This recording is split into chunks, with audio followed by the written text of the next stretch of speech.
Bonjour à tous et bienvenue dans cette nouvelle vidéo dans laquelle je vais te montrer sur un site WordPress comment mettre ton site en maintenance afin que les utilisateurs ne puissent plus avoir accès à ton site pendant que tu fais des modifications par exemple ou quand tu changes un prix d'un produit, etc., etc., etc. Il y a énormément de possibilités là-dessus. Alors, il y a énormément de modules qui te permettent de juste bloquer par exemple la première page et de te le mettre en maintenant sur la première page, mais si les utilisateurs par exemple ont l'URL d'une autre page, ils peuvent avoir accès à ton site. Alors ça dépend bien sûr des modules que tu vas installer, ou en tout cas l'extension que tu vas installer sur WordPress. Alors nous, on va utiliser une extension complètement au hasard, hein. On va la découvrir en même temps que vous, parce qu'il y en a énormément.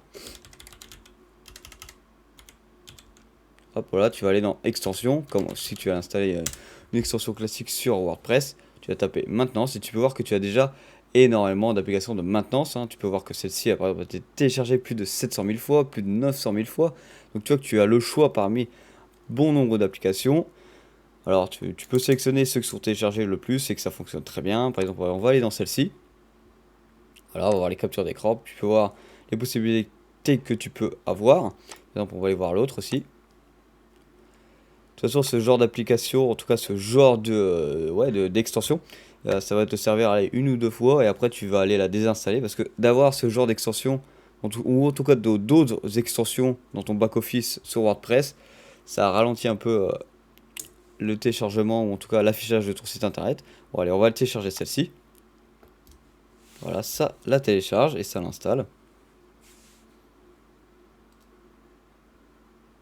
Voilà, celui-ci est installé. On va cliquer sur activer pour l'activer.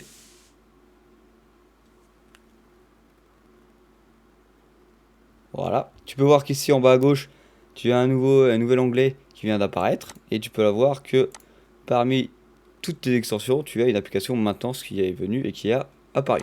On va cliquer dessus, on va aller sur maintenance.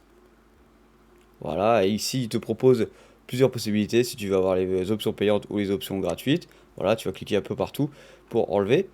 Ici, la plupart ce seront des maintenances dites payantes, donc si tu souscris un abonnement ou si tu payes leur application, hein, selon l'extension. Mais de base, tu peux voir que tu as le nom de la page, le titre qui s'affiche, le message, le copyright en bas, etc. avec plusieurs options. Par exemple, on va actualiser le site.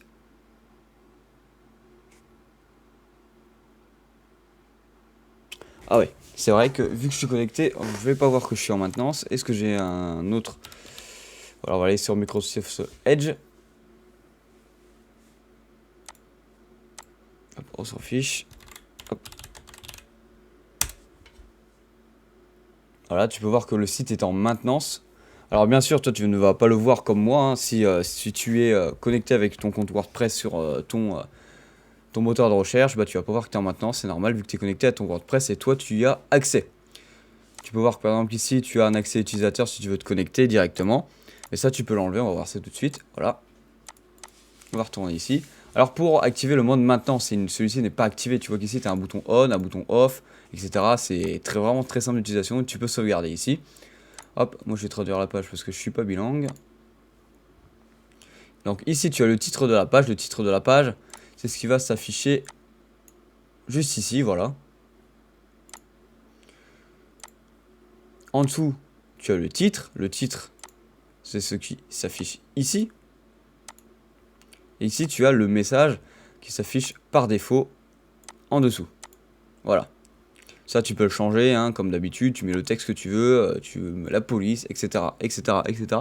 Ici, tu as le copyright en dessous. Le copyright, c'est ce que tu vas retrouver juste ici, hein. Tu peux mettre un petit message, ou un petit message drôle si tu veux pas mettre un voilà.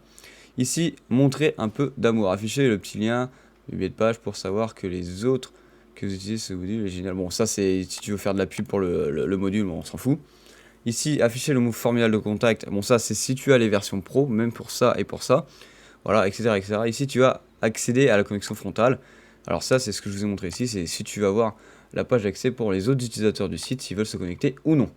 Voilà, et hop, on va sauvegarder les modifications.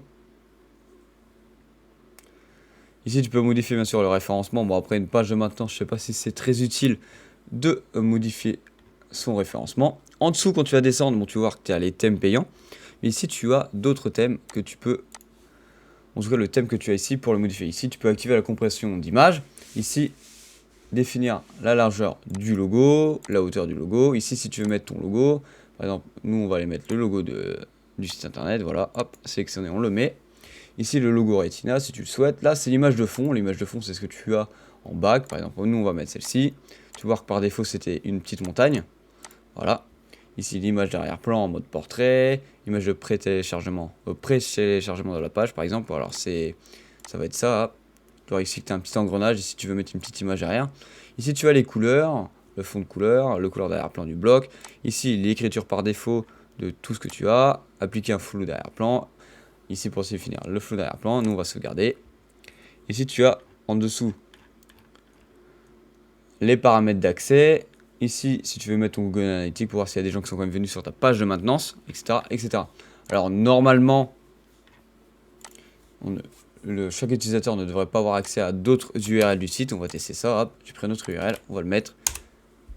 Et voilà, on est bien redirigé sur notre page maintenance. Alors, on peut voir que l'image de fond a changé vu que j'ai changé. Ça m'a bien mis le logo. En tout cas, j'espère que cette vidéo t'aura aidé à savoir comment utiliser une extension de maintenance. Il y en a plein. J'ai téléchargé la première qui venait. Ça marche très bien. De toute façon, je vais l'utiliser que quand je suis en maintenance et la plupart du temps, je vais la supprimer, cette extension de mon WordPress.